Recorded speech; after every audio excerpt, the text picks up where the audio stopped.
So let's start with MI versus LSG. जो match on paper तो काफ़ी one sided होना चाहिए था बिकॉज टीम्स में डिफरेंस दिखता है क्लियरली, बट इन रियलिटी भी काफ़ी एक वन साइडेड गेम रहा है ये. एंड जो डोमिनेशन मुंबई ने करके दिखाया, बाय द वे मुंबई ने आज तक LSG को कभी भी वानखेड़े पे नहीं हराया था. पहली विन थी है. और ये हेड टू हेड रिकॉर्ड भी उनका 7 में से 6 बार LSG जीती है. डैम भाई. तो उसके बाद मुंबई ने ये चीज़ करके दिखाई और 5 विन्स लगातार. हाँ भाई, व्हाट फैशन में कैसे जीते हैं अल्टीमेटली. जल्दी से ज़रा को पिच की बातें करते हैं because of course Wankhede match हो रहा है यार, आपको हमेशा चेज ही करना होता है. इसमें ज़्यादा कुछ दिमाग लाने की ज़रूरत नहीं है. थोड़ी बहुत हाँ ड्राइनेस आएगी विकेट के ऊपर, बट उसके बाद भी अगर आप 200 क्रॉस कर रहे हो, 220 ऑलमोस्ट आप मार दे रहे हो, तो आप समझ जाओ कि पिच वानखेड़े में कितनी भी ड्राई हो जाए, T20s में it is always a good wicket to bat on. So यहाँ पे टॉस जीत के ऋषभ पंत चेस करने का डिसीजन लेते हैं. I think it was the right decision. मैं भी सपोर्ट करता हूँ उस चीज़ को. जो टीम में चेंजेस हुए हाउएवर वो क्वेश्चनेबल थे.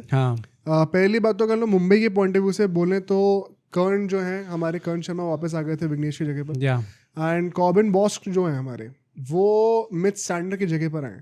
अब सैंडर एग्जैक्टली क्यों बाहर, कोई स्मॉल इंजरी हुई है उनको, उसके चलते बाहर हुए हैं. Then it makes sense. And actually में बॉस ने अच्छा भी कर भी दिया. बैटिंग के साथ भी क्रूशियल रन्स मारे एंड बॉलिंग भी काफी अंडररेटेड रही है इन माय ओपिनियन. LSG की तरफ से मयंक यादव स्टार्ट करते हैं फॉर शार्दुल ठाकुर. अब देखो इन प्रिंसिपल क्या as a bowler Mayank Yadav को स्टार्ट नहीं करना चाहिए. आई थिंक सब लोग एग्री करेंगे कि करना चाहिए, बट यहीं पे तो बात आती है T20 के डायनामिक्स की. Shardul Thakur at number 8 offers you a position जो कि और कोई नहीं करता है इस करंट स्क्वाड में.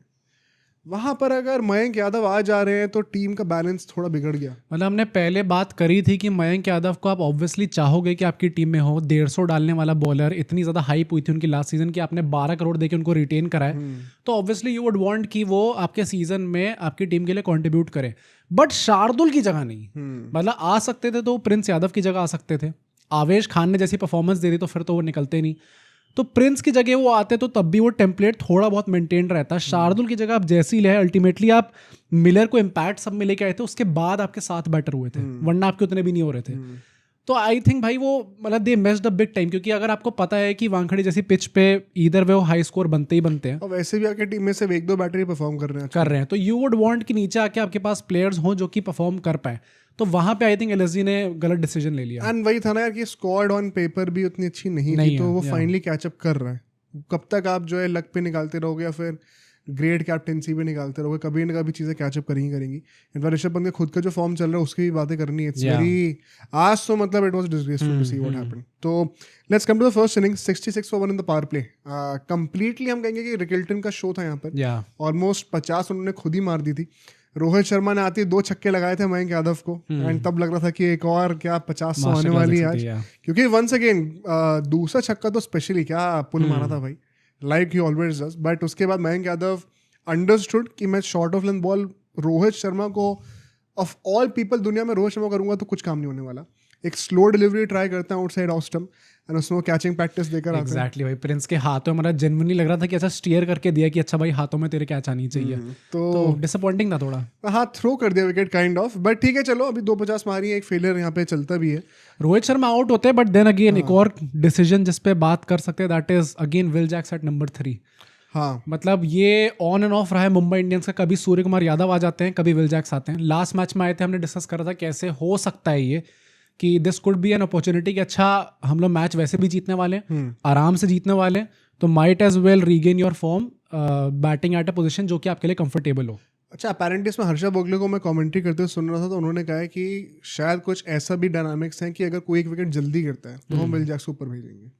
ओके, ऑल्दो ये हमेशा you can not generalise this for all the Mumbai games that have happened this season, but I kind of get अगर ये थिंकिंग है तो, बिकॉज स्काई एनीवे छठे ओवर के बाद आकर आपको regardless of the power play अगर 5 फील्डर्स डीप में है, आज तो जो स्काई ने बैटिंग करी है भाई, मैं आज ब्रेक डाउन करूंगा टेक्निक, तुम रुको अभी, टेंशन मत लो सब लोग, पर it is crazy and abnormal to see what he is doing. मतलब ये बाय नो मीन्स मैं कहूंगा कोई भी एस्पायरिंग क्रिकेटर को कि आप ये सोचिए कि ये स्टैंडर्ड होना चाहिए. ये अकेला ही बंदा है जो ये सब कर रहा है, एंड पागलपंती है वो जो कर रहा है.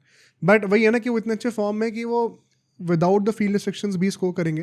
परहैप्स विल जैक्स को ऊपर मैक्सिमाइज रन्स करने के लिए भेज दिया जाए, and did decently well also today. Rickelton को अच्छे सपोर्ट करा. रिकल्टन का मैं एक पॉइंट कहूंगा स्पेशली पावर प्ले में, यार जिस तरीके से इन्होंने ऑन द राइज बॉल को ट्रस्ट करा है कि मैं अपने जब बॉल राइज पे आ रही मैं थ्रू द लाइन शॉट्स खेलूंगा सारे, विदाउट वरिंग की बॉल स्टिक कर रही है कि नहीं. It just goes on to show कि पिच कितनी अच्छी थी बैटिंग के लिए. रिगल्टन ने स्टार्टिंग में जो गुड लेंथ की शॉर्ट ऑफ गुड लेंथ की बॉल पे खड़े खड़े without even going to the back foot जो स्लॉग करे मिड विकेट के ऊपर से, वो अब एक अच्छी विकेट पर ही कर सकते हो, अच्छी पिच पर ही कर सकते हो. जहाँ पे विकेट पे बॉल थोड़ी फंस रही होगी वहाँ पे सारे शॉट हाथों में जाते हैं. ओके, तो इट शोज कि विकेट काफ़ी अच्छी थी बैटिंग के लिए. अच्छा 6 से 10 ओवर के बीच में 39 रन और आते हैं.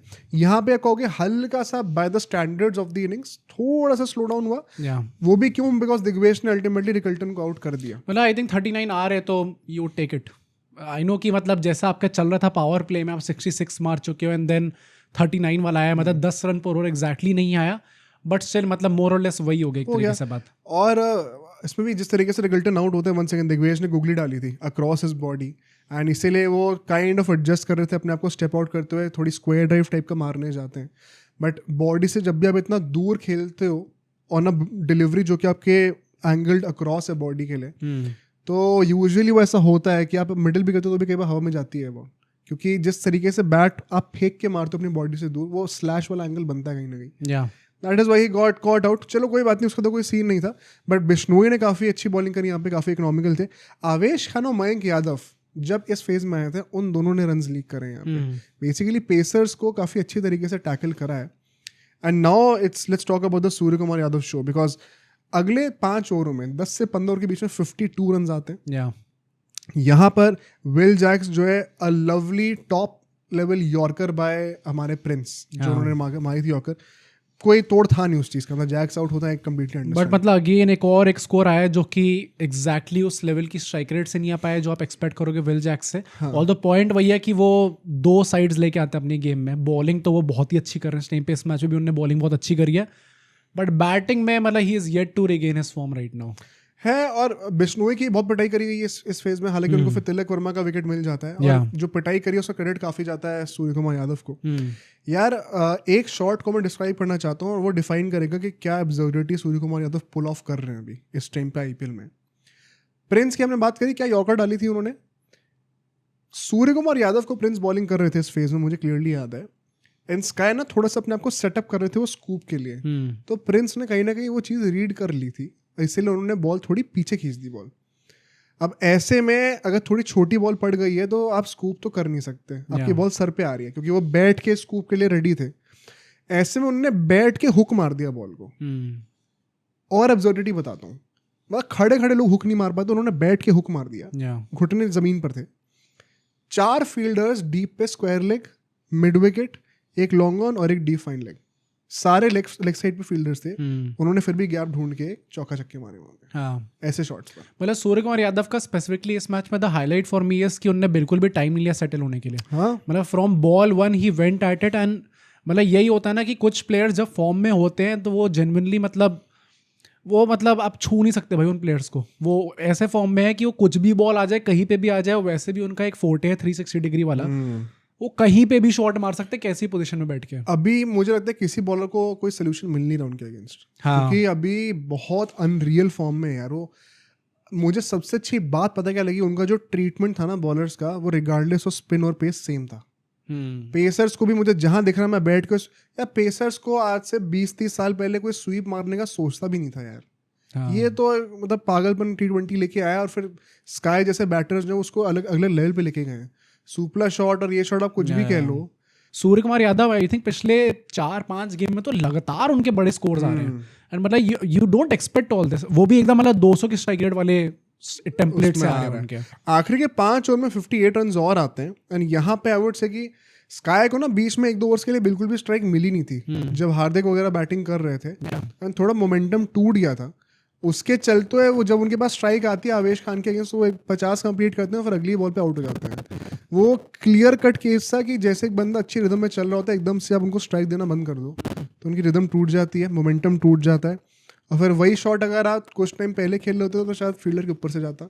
इस बार वो हाथ में चला गया. रिगार्डलेस बहुत ही अच्छी इनिंग्स थी उनकी. एंड बाद में जब जिस तरीके से कॉबिन बॉस का है साथ में, because Hardik once again got out early. और एक और चीज़ मैं टैक्टिकली बोलूँगा, मुंबई ने तो जो अच्छी बैटिंग करी सो करी, बैटिंग डिप का फायदा होता है इसीलिए. जो लैक ऑफ बॉलिंग डेप्थ थी ना एलएसजी के टेम्पलेट में, जो कि हम स्टार्टिंग से कहते आ रहे हैं, वो फाइनली दिखा है। क्योंकि जब सिर्फ 5 बॉलर खिलाते हो ना, फिर आप जबरदस्ती ऐसी पिच पे फोर्स हो रहे हो एक स्पिन का ओवर डालने के लिए आखिरी में। और पंत ने जो 1900 ओवर डलवाया दिग्वेश से, उसमें सारा बीच में मोमेंटम एक्चुअली में एलएसजी के पास आ रहा था, सारा मोमेंटम रिलीज हो गया वहाँ पर। प्लस मतलब आपको ये बहुत आराम से भी दिखता है if you look at the score card, तो किसी भी एलएसजी बॉलर की इकोनॉमी 10 से नीचे नहीं है। मतलब सबसे कम मयंक यादव की, जिनकी 10 की है, तो मतलब अल्टीमेटली 40 रन वो भी खाए।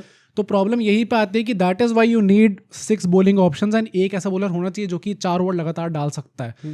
वो एलएसजी लैक कर रही है। कभी ना कभी ये जो आप कह सकते हो शॉर्टेज है इनके टेम्पलेट में, वो कभी ना कभी दिखनी थी। जो हमने स्टार्टिंग में भी कहा था कि आपकी कप्तानी बहुत अच्छी हो सकती है, आप खुद की बैटिंग बहुत अच्छी हो सकती है, बट कभी ना कभी over the course of 14 games कभी ना कभी वो चीज़ निकलना ही था। लॉ ऑफ एवरेजेस कैचअप होते हैं, ये हम आरआर के साथ बोलते थे पिछले साल। हाँ, और वो हुआ ना, पहले 6-7 में से 7 100% रिकॉर्ड था उनका, लगातार 6-7 मैच जीते थे, उसके बाद वो टॉप 2 में फिनिश भी नहीं कर पाए थे। Also for a brief part थोड़ा बहुत मजा आया था देख के कि सूर्य कुमार यादव को ऑरेंज कैप पहनने को मिली थी। उन्होंने बोला भी था कि बहुत टाइम बाद मेरे पास आई है ऑरेंज कैप। ऑल्दो वही बात है कि कुछ घंटे बाद ही विराट कोहली ने ले ली अल्टीमेटली उनसे। अब सोचो अगर एक क्लिप इतनी बढ़िया थी तो पूरा का पूरा पॉडकास्ट कितना बढ़िया होगा। तो अगर आपको इसी क्लिप का पूरा पॉडकास्ट देखना है तो यहाँ पे क्लिक करिए, और अगर आपको ऐसे ही और क्लिप्स बिंज वॉच करनी है तो यहाँ पे क्लिक करिए।